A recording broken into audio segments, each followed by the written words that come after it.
Hello everyone! Ako po si Dr. Grace Carol Beltran, ang inyong dermatologist, genetologist at aesthetic surgeon.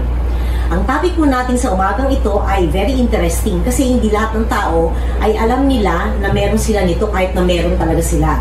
So ito yung tinatawag natin na prurigo nodularis, lichen simplex chronicus at iba pa. So, ang prurigo nodularis, ang kadalasang makikita sa balat ng isang tao ay yung kulay itim na umbok-umbok na maliliit na bukol, no?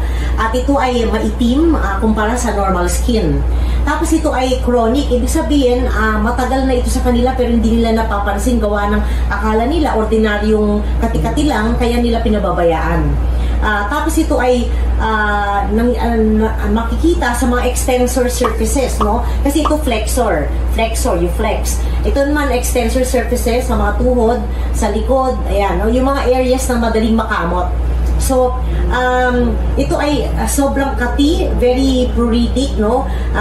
Unimpeded itch scratch cycle, meaning to say, hindi tumitina o hindi humihinto ng pagkamot ang isang pasyente na meron nito. So, araw-araw nagkakamot siya, kaya ang tendency ng balat ay kumapal para proteksyonan ang sarili niya para hindi magkasugat. Pero ganun pa man, kahit na ito ay pinoproteksyonan ang sarili niya sa pamagitan ng pagkakapal, kubisan makakakita pa rin tayo ng mga sugat-sugat, excoriations, fissures, o mga deep ulcerations, no? Kasi nga gawa sa sobrang pagkakamot ng pasyente.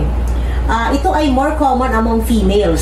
At ito, ang incidence nito ay 72 people out of 100,000 ang meron nito. So, mas marami ang babae and usually it occurs at the age of 18 to 64 years old. Yun. At ito ay kadalasan na nauugnay sa mga iba pang sakit. Ano yung mga sakit na nauugnay dito? Halimbawa, endocrine problems. Like for example, you have diabetes. If you have diabetes, pwede kang kumati ang balat mo at magkaroon ka ng prurigo nodularis at yung iba pang babanggitin ko later on. Kapag ikaw ay merong thyroid problem, ganun din, ano? Pwede rin mag-dry ang skin mo, lalo na kung hypothyroidism ito, at ito ay mangangati din. So, other than endocrine diseases, pwede ka rin magkaroon nito kapag ikaw ay may chronic renal failure, kunyari may CKD ka, chronic kidney disease, pwede ka rin magkaroon. O kung ikaw ay may mga internal malignancies, hematologic malignancies, yung blood cancer like lymphoma, polycythemia rubra vera, at saka mga yung isa pang klase ng lymphoma, yung Hodgkin's lymphoma, no? Pwede ka rin magkaroon ng prurigo nodularis. Bukod pa dito, pwede ka rin makakita ng prurigo nodularis sa mga tao may hepatobiliary disease, meaning yung kanilang bile duct, yung kanilang liver, gallbladder ay affected, no? May obstruction dun sa mga lugar na yun ng organs nila. Tapos, pwede rin itong mangyari kung ikaw ay buntis, no? Lalo na during the first and the second trimester, where the dermatosis of pregnancy usually occurs, kagaya ng PUPP, polymorphic eruptions of pregnancies, yan. Pwede rin.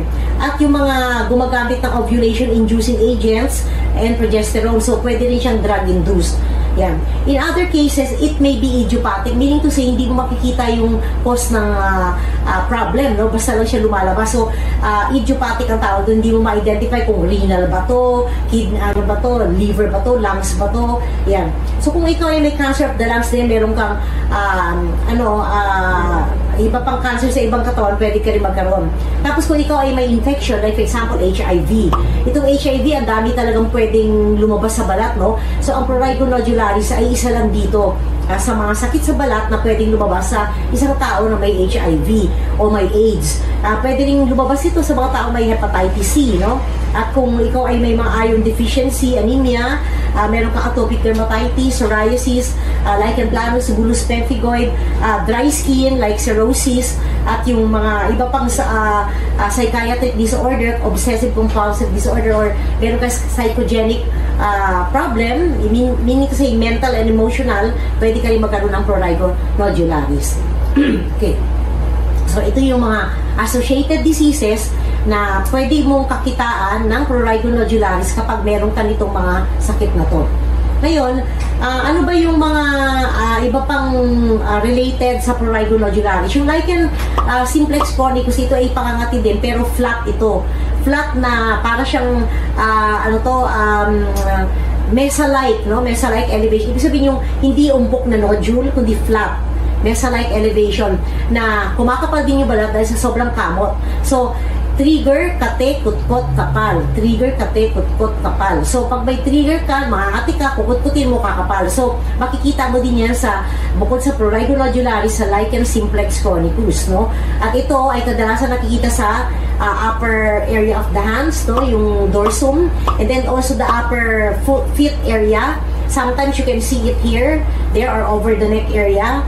Yan, parehong-pareho sila ng cause ng prurigo nodularis, stress, no? So, nakalimutan ko banggitin kanina yung stress sa prurigo. Pero, ang prurigo nodularis, lichen simplex chronicus, pruritus vulva, yung nangangapal yung ari natin, no? Pag babae, vulva, pruritus vulva. At pruritus scroti, kasi scrotum yung nangangapal sa lalaki kapag ito ay nangangapi at kinakamot din nila. So, lahat ng ito ay tinatawag natin under neurodermatitis. Kapag tayo ay mayroong problema sa emotional or mental or even diseases inside our body, you can develop all this kind of skin manifestation or skin problem. Ngayon, ang prurigo nodularis ay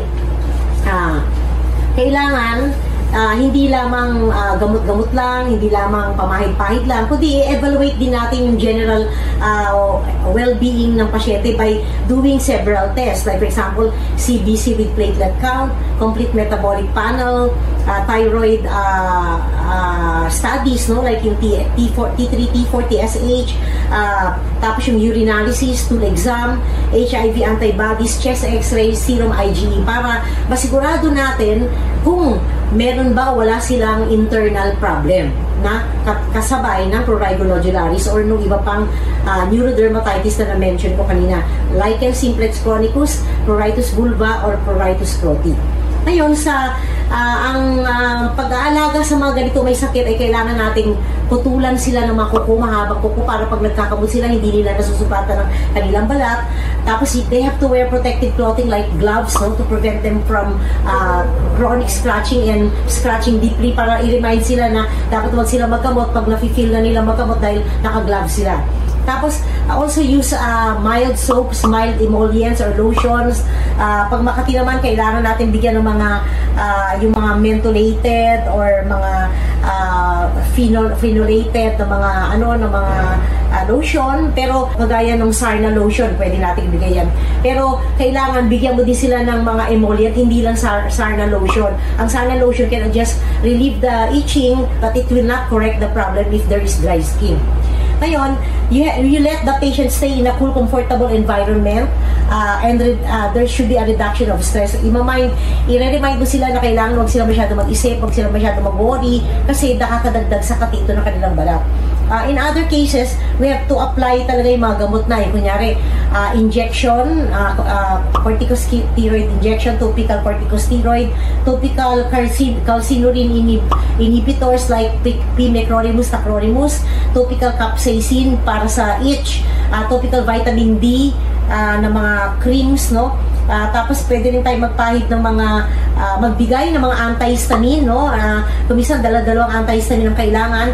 And in other cases, yung mga recalcitrant cases o yung mga resistant cases, we can do phototherapy, we can do oral immunosuppressives like cyclosporine, cyclophosphamide, azathioprine, and then other things pa, thalidomide, lenalidomide, at saka yung mga selective serotonin reuptake inhibitors. Yan, no? Mga naloxone, naltrexone, depende sa need ng pasyente natin at kung ano yung dahilan ng kanilang pangangate. Siyempre, iba-iba yung mga gamot na ibibigay mo, depende sa dahilan ng kanilang pangangate.